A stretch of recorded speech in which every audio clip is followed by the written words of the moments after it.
Hello!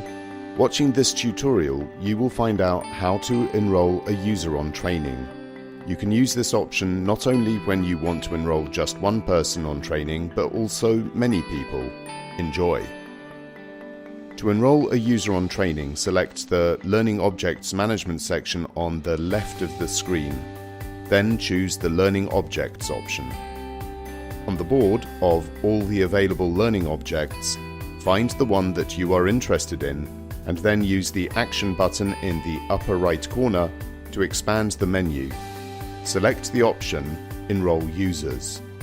On the next screen, you will see buttons that will help you add users to the training.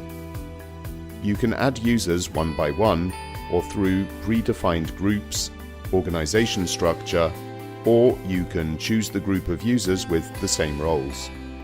Choose the option to enroll users individually by clicking Select Users. The next screen is the first step.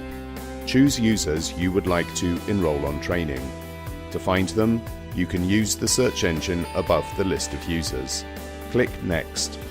In the second step, you can define the period of time in which the users have access to the learning object you are working on by clicking on the dates in the calendar. You can either indicate the period of time or allow access for an indefinite period by clicking on the appropriate option. After clicking Next, you will go to the third step, the summary. Here, you can make sure if all the data you entered is correct. If so, click Save. Users have just received access to the training. They can be notified via email if you previously defined such a setting in a given learning object.